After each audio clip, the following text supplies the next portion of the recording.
हमारे साथ इस वक्त खास मेहमानों का पैनल भी जुड़ चुका है। एमएस बिट्टा साहब हमारे साथ मौजूद हैं, चेयरमैन हैं all India anti terrorist front के। आज उनकी बुलंद आवाज सुनने को मिलेगी काफी दिनों बाद। मेजर जनरल एसपी सिन्हा हमारे साथ मौजूद हैं स्टूडियो में ही। इफ्तिकार मिसगर साहब कश्मीरी एक्टिविस्ट हैं, वो हमारे साथ मौजूद हैं। और शाइना एनसी प्रवक्ता हैं भारतीय जनता पार्टी की, वो हमारे साथ जुड़ रही हैं। जम्मू का रुख करेंगे, अंकित भट्ट वहां से हमारे साथ लाइव मौजूद हैं। श्रीनगर पहुंच चुके हैं हमारे सहयोगी जितेंद्र शर्मा और मोहित मल्होत्रा अमृतसर से इस वक्त हमारे साथ लाइव जुड़ चुके हैं। शुरुआत बिट्टा साहब आपसे करेंगे, क्योंकि एक बार फिर हम देख रहे हैं पंजाब में हालात खराब करने की कोशिश की जा रही है। खालिस्तानी फोर्स, खालिस्तान जिंदाबाद, इससे जुड़े तमाम जो फेसबुक पेज हैं वो बनाए जा रहे हैं और साजिशों को आगे बढ़ाने की कोशिश की जा रही है। इन कोशिशों को किस तरह से आप देखते हैं, कितना बड़ा चैलेंज मानते हैं ऐसे वक्त में जब ऑपरेशन ब्लू स्टार की बरसी आज ही है और आज ही ये खबर आती है कि पंजाब में अमृतसर में कुछ लोगों ने आपत्तिजनक नारे लगाए हैं खालिस्तान को लेकर? देखो, एक बात है कि बार बार ये चीज कहता हूं, शरीरों पे बम खा के, गोलियां खा के, ऑल पॉलिटिकल पार्टी के लोगों की शहादत के बाद खालिस्तान ना कभी बना था, ना कभी बनेगा, ना कभी बनने देंगे।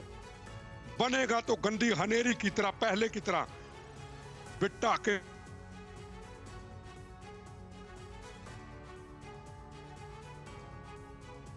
तो हम ये कहें खालिस्तान की शुरुआत हुई क्यों?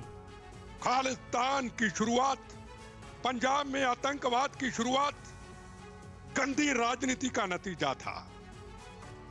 अंदर एक व्यक्ति को घुसेड़ दो हरमंदर साहब के अंदर और एक पॉलिटिकल पार्टी को समाप्त करके सदा राज करें, यह गंदी राजनीति का नतीजा था। उसका क्या हुआ हशर? 36,000 बेगुनाहों का कत्लेआम हुआ, 19,000 हमारे हिंदू भाई शहीद हुए, कई बहनों के सुहाग उजड़े, कई बच्चे यतीम हुए, खून की नदियां बही। All political party, Congress, BJP, CPM, CPI, हम सब ने बम गोलियां खा करके उस आतंकवाद के खिलाफ जब आवाज उठाई कि खालिस्तान नहीं बनेगा, पंजाब हिंदुस्तान का हिस्सा, हिंदुस्तान में रहेगा, ये पाकिस्तान, भूखे नंगे पाकिस्तान से नहीं मिलेगा। तो वो जब हमने मनसा हमारी दिमाग में अंदर हो गई कि आतंकवाद को समाप्त करना है, तो आतंकवाद को समाप्त किया। आज फिर कई पॉलिटिकल पार्टियां गंदी राजनीति की तरफ चल गई।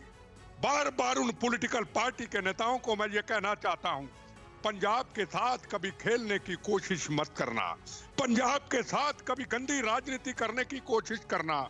बेसमझ लोग जो पंजाब में दखलंदाजी करने की फिर कोशिश कर रहे हैं, याद रखना, अब अगर आग लगी, अब वो लोग नहीं निकलेंगे लड़ने के लिए। 36,000 लोग नहीं, बिट्टा साहब यहां पर सवाल यह भी जहन में आता है कि आखिर ये कौन सी ताकतें हैं जो एक बार फिर इन साजिशों को हवा देने की कोशिश कर रही हैं? खालिस्तान जिंदाबाद के नाम पर उस फोर्स को इकट्ठा करने की कोशिश की जा रही है। क्या यह वाकई चिंता का सबब हमारे लिए होना चाहिए? जिस तरह से खबर आ रही है कि आईएसआई ने एक बार फिर K2 डेस्क को एक्टिव कर दिया है, यानी पंजाब और कश्मीर का जो माहौल है उसे बिगाड़ने की कोशिश करने की तैयारी है।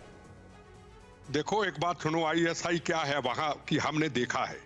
जब आईएसआई ने बॉम्बे के अंदर 93 में ब्लास्ट किया था, मेरे ऊपर दिल्ली के अंदर पार्लियामेंट के पास ब्लास्ट किया था, 38 लोग शहीद हुए थे। इनकी ऐसी की तैसी पाकिस्तान की इतिहास के पन्नों को दोबारा खोल लो।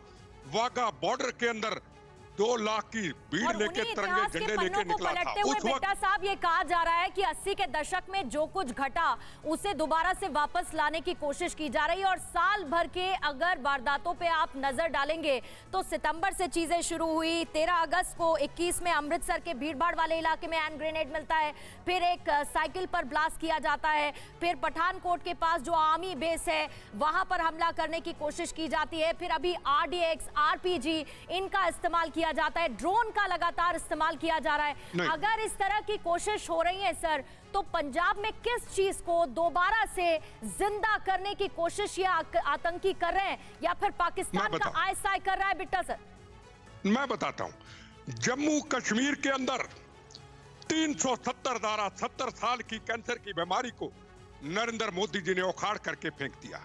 ना गोली चली, ना बम चला, ना बेगुनाहों का कत्लेआम हुआ, ना दंगे हुए, ना फसाद हुए। क्या आज जम्मू कश्मीर के अंदर, मानता हूं किलिंग जारी है अभी भी, पर जब जम्मू कश्मीर के अंदर 370 धारा हटाई, पाकिस्तान काम गया, हिल गई आईएसआई, और फिर उसने अपना रुख पाकिस्तान ने पंजाब की तरफ किया। अब चाहे जम्मू कश्मीर में किलिंग हो, चाहे पाकिस्तान के, है तो आईएसआई। और आपने दो नाम लिए, बब्बर खालसा, खालिस्तान कमांडो फोर्स। पहले तो बब्बर खालसा का मैं आपको मतलब बता देता हूं। यह सिख कौम के गद्दार, यह हिंदुस्तान के दुश्मन, यह हिंदुस्तान का नमक खा के वहां के भगोड़े। जब वहां किसी की ग्रंथी की बेटी को अगवा किया जाता है, जब महाराजा रणजीत सिंह शहर पंजाब, जिसका काबुल कंधार तक राज था, उसके स्टैचू को तोड़ा जाता है, जब हिंदू और सिखों के मंदिरों को उसको नुकसान किया जाता है, उस वक्त ये बब्बर खालसा खालिस्तानी कहाँ होते हैं? ये कोई खालिस्तानी नहीं है, ये कोई बब्बर खालसा नहीं है, ये तो पाकिस्तान, भूखे नंगे पाकिस्तान के टुकड़ों पे पलने वाले, और वहां पे कश्मीर के अंदर और पंजाब के अंदर आतंकवाद जो फैलाते हैं, ये पंजाब इसके साथ नहीं है, हिंदुस्तान बिट्टा सर देखिए बढ़ाने की साजिश फिर से हो रही है। अलग अलग तरह की घटनाएं जो सामने आ रही हैं। अड़ी सोमवार से शुक्रवार शाम 6 बजे सिर्फ TV9 भारतवर्ष पर।